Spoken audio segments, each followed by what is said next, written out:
Thanks, Jason. These hot temperatures we've been feeling are expected to remain in our region well into next week. So local high school coaches are preparing for both opposing teams and a battle to beat the heat to avoid heat-related illnesses. Set, go!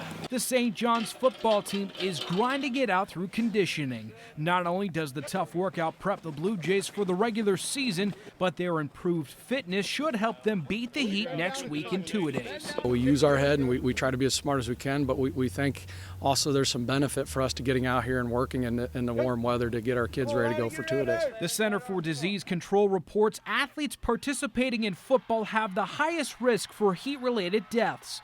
Furthermore, the National Center for Catastrophic Sports Injury Research says 90% of all heat stroke deaths occur during practice. Parkway athletic trainer Allison Luganbill reinforces good hydration habits for her student athletes, knowing the worst could happen if they don't. You can have a heat stroke, which can lead to death. So it is a very dangerous thing, and we need to make sure that the kids are taking precautionary measures to prevent that from happening. The OHSAA already has a set of guidelines in place to help schools battle heat-related illnesses. Along with following these rules, Lima Central Catholic head coach Scott Palte encourages his players to ask for water breaks and notify coaches when the heat is affecting them.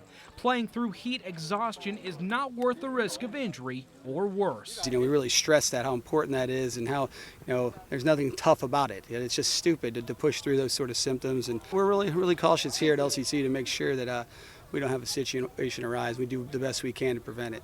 Here are some tips to prevent heat-related illnesses when your child starts fall practice next week. First and foremost is to hydrate often. Student athletes need to work in fluids before, during, and after practice. Make sure to get enough sleep with at least 8 hours of rest a night. When practice is over, the American Academy of Pediatrics recommends a 2-hour break following athletics in hot weather. Using sunblock is always recommended when out in the sun. Finally, athletes who are feeling ill due to hot weather need to speak up to their coach or trainer so they can receive treatment. In the studio, Eddie Kilroy, Your News Now Sports.